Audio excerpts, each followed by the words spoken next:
Welcome back. It's Mike here at Hawk & Wolf Outfitters. Today we're going to be working on part 7 of the Hunter-Gatherer. It's going to be a shorter video, I'm hoping, than the last one was. I had some issues that I had to work out on the blade. That little piece in there, it took me a little bit longer to get it out, but I wanted to show it, showing that it was out of it. And now we've got the blank. We went ahead and taped it up just for safeties. It ain't nothing, but I mean, I could grip it as tight as I wanted to, but I wanted to know about where my mark was going to go, so whenever I go to gluing the scales on. So hang tight. We're going to go over here and figure out how we're going to do these scales and what we want to put on this one right here. So stick around, we'll be right back. When you go to getting the scales, going to give a few little tips on this here, because this video really doesn't take a lot for what we're going to be doing to it today because of the dry time, the wait time, and stuff like that. So it's going to be telling you a little bit of stuff, how you can save some money if you're going to be buying wood. So this is Paduke. I bought this board here, 3/4, and I will split it in half. Let me get a set of them.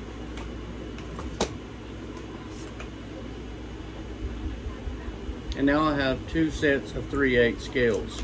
Now, by doing that, what happens is I've saved a ton of money, and that's where I save you. So when you get started with your shop, if you can afford a decent bandsaw, the Win product will work. If you can just look around, you'll find some old Craftsman. They work even better. Generally you find them for 50 bucks. Sometimes somebody will give them to you. A lot of times you're going to have to do a little bit of work on them. Buy some new wheel bands that go around the wheels and stuff. But anyway, you go inside of Woodcraft or a place that sells good wood that's a hardwood, or you can get soft and then you can go ahead and stabilize them yourself, and that's what I do a lot of times. And an example of that is maple. You want to get curly maple or bird's eye maple, you're going to give stabilized 20-25 bucks. Some people do stabilize them, some people don't. It just depends on whether you want them to be a little more durable. They're definitely a decent wood without stabilizing them, depending on what the task is and the knife is going to be used for. So whenever you get to moving into these things here, you go get you a board that's about 6 to 8 inches wide at one of these Woodcrafts things, and it'll be 6 to 7 feet long. It's basically end cuts is what they'll be getting a lot of times. Take those things, cut them down into a manageable piece. Figure that you're going to need about 5.5 inches for the length. You do that 3 times. Cut your board at 15 inches or 10 inches. Run it through your bandsaw. Split it. After you get done with that, you have probably, well, here's less than 60 bucks, and there's 7 boxes of these with wood scales, different types, different everything, and they're all over the shop in here. I don't use them all the time. You won't find any of the better woods, oh, I don't know, snake wood and stuff like that. You're not going to really find that in a board. Most of them, they're in burls. They make them in bowls, pins, they turn them and stuff like that. But you can buy those, but you better have a good blade, because when you go to splitting them with the grain, I'm telling you, son, it'll burn up a blade quickly. But that's just a little tip. We got to figure out what we want to put on this knife here. We've got Micartas, we've got G10s and everything up here. I got to decide what I want to put on it. So stick around. I'm going to come right back over here with the scales that I'm going to put on. All right, guys, gals, I think I have figured out what set I want to go with. Amazook. I really like the wood grain in this here. Get them set to where they're both going into the right. Notice how they're bookmarked when you do split them, if you keep them in order. So we have grains going this way, grains going that way, and darker here. So we're going to go with these, but we're also going to put a set of liners on these. So stick around, get over here and put some liners on it. I think that's going to look pretty good when I get done with it. What do you think? Okay. What do you think about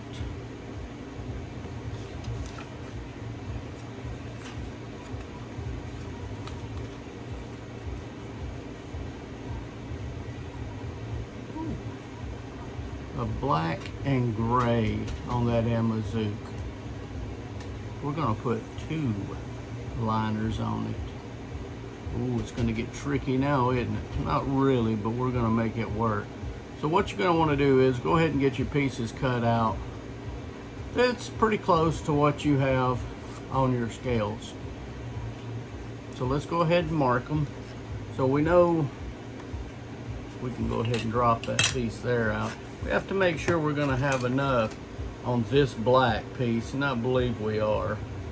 So we're gonna wanna make sure that our blade, and looky there, it's gonna fit. So we're gonna wanna make sure, because there is a curve in this blade, so you wanna make sure you have enough to align all the way around. So we're gonna go ahead and do that, and we're gonna mark them easily. I line up where I want it to come to, and I know that I want it to come up past right there where the choil lock is. So we're going to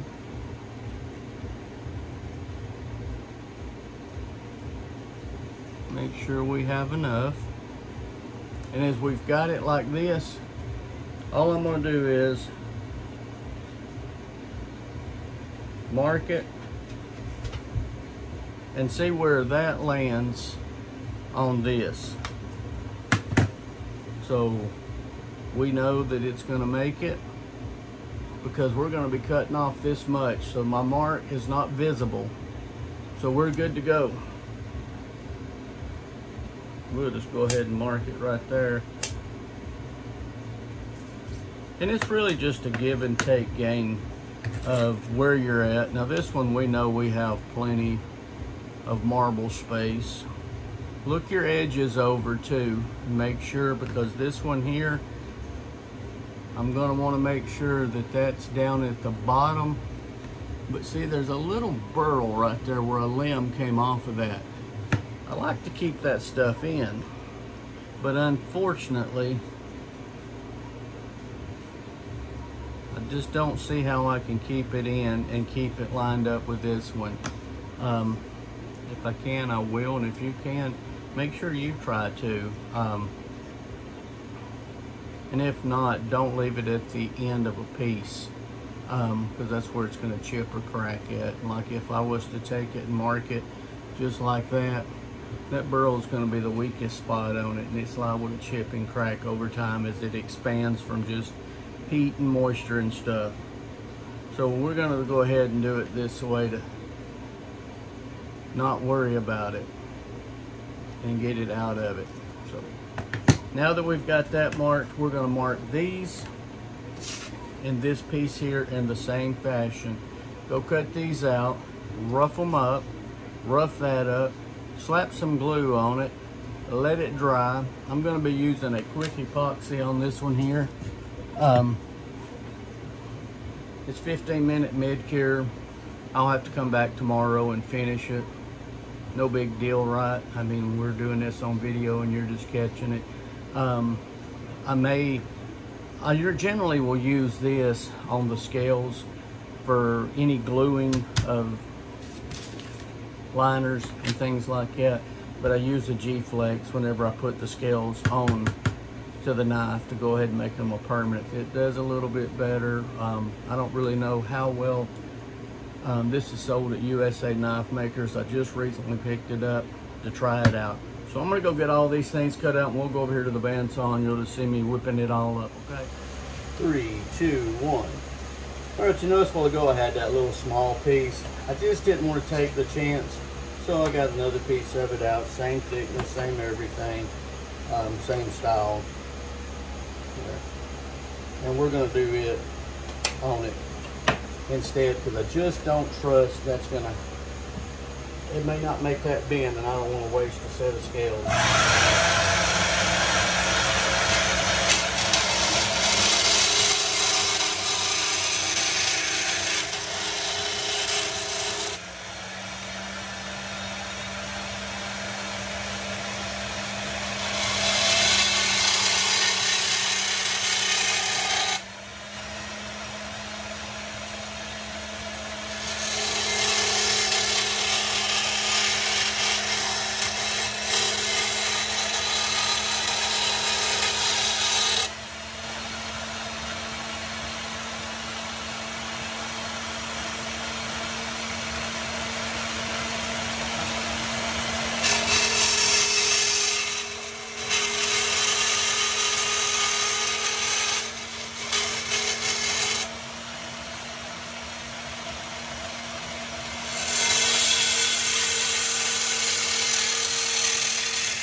Alright, so now we have our little pieces here, and generally just take and make the process a little easier for you to work with.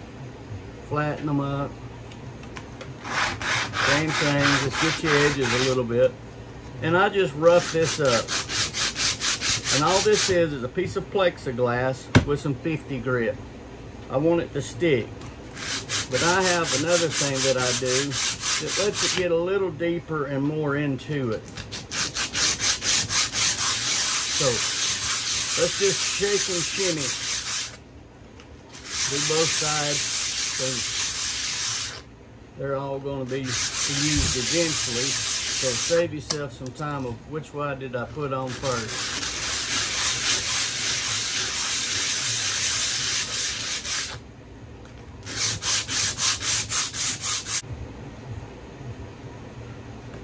Get my greens lined up the way I want them, so they're there. So I think we're going to do it this way. Outside, this is going to be the inside. I'm doing the exact same thing to the wood, to the wall. Oh, wrong song. Same difference.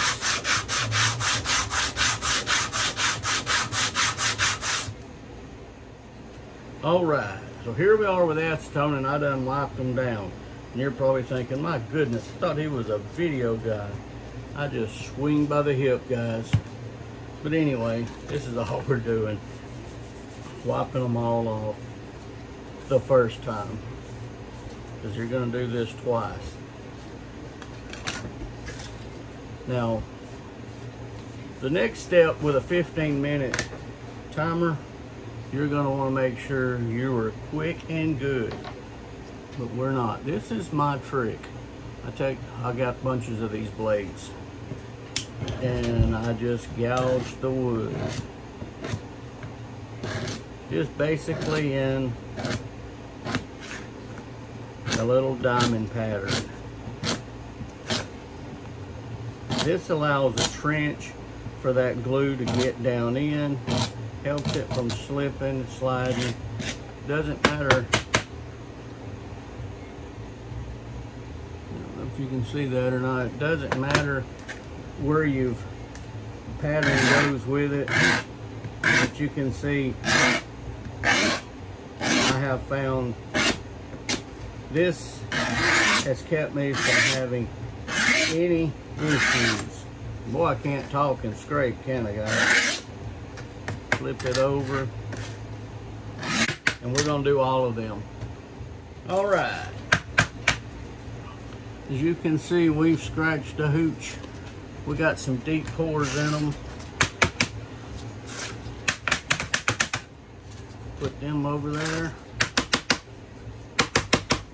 Put that over there. Now everything has 2 scratches minus these scales. The outside's not gonna matter, remember? Because we're gonna be working on them. And that's deeper than it looks, but it's in there good. I'm doing that to see if y'all can hear it. Not really. Then we're just gonna wipe off our little cleaning area here a little bit. Sometimes you gotta move forward or you're gonna move back. So, 1,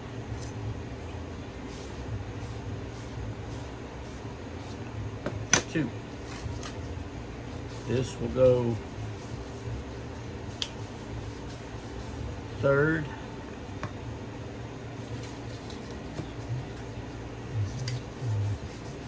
And this goes 3rd.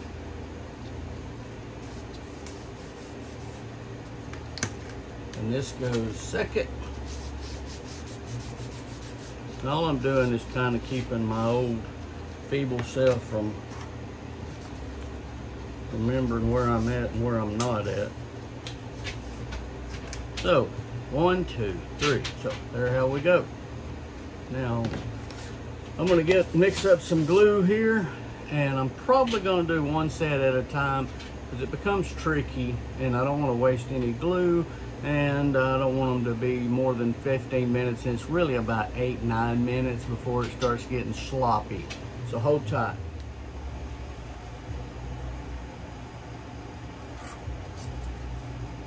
We have 2 cups, 1 popsicle stick. We're going to be using little file clips and whatever else I've got over here. I have to make sure they're deep enough to go on there, but that's what I keep them held down with. They've always came out good. So we'll get this stuff up and out of our way. And I'm going to start by putting it on the wood scale first. So I got 2 cups in case it really needs it. The amount is just a guess and game.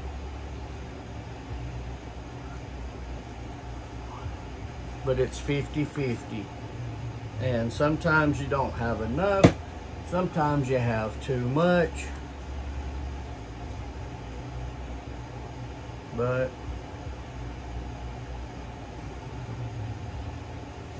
it comes out. However, either you got to start over or you're rushing to get it going. So we're just going to mix that up until we get a nice consistent color inside of it. I will tell you this, I've mixed this up so fast before it felt like I didn't get but a minute, but I don't believe that's true. But you can see it's all right at the same color. Grab your scale up, put you a little dibber dabber in there, run it right down the edges. You don't have to put gobs and gobs and gobs on it, because if it's running out, if it's running out bad, now I'm not saying always, but if it's running out like gushes and gushes of it, you've really just wasted a lot of glue. As long as you've got the surface covered good, I've found that it works great. I started out putting a little bit on there because I was so broke, and that stuff was so expensive. But once you have that on there, then we're going to come over here, put us a dibby dabber on here. You like my terminology of all this? It's just about having fun, and that's what I do out here. I make a few dollars and I have fun, and it's something I can say that I've done. It's something that I hope maybe somebody watching this can say they've done it now. I don't fancy myself as, gotta know the proper terminology of this, and that. I have fun. That's what I do out here. I just have fun.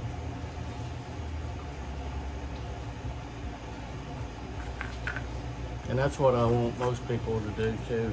Just don't be worried about, oh, I'm not as good as Joe Blow because I can't do all the formulas, or I can't do this, this, and that.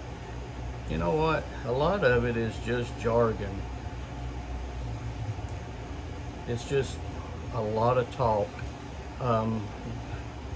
They feel more confident about it when they know more, and that's good. I think everybody should be able to feel confident, whether it's by words, whether it's by knowing more terminology. But at the end, it's about the work that performs out of the task. It doesn't matter how much you knew about it. It matters, did you get it right? And we put that down. Now this is an important thing here. What we're going to do is I want to work this thing back and forward. And that gets all of my glue shifted into those cracks. Now, that's why I hate gloves, but I do wear them because I hate spending an hour in there getting it off of me. Now,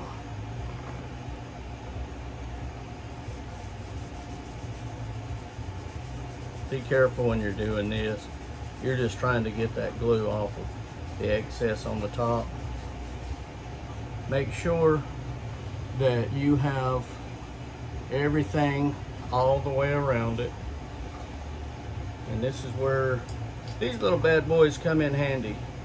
Put one up, one back, one up. Look at your seams, make sure you're good.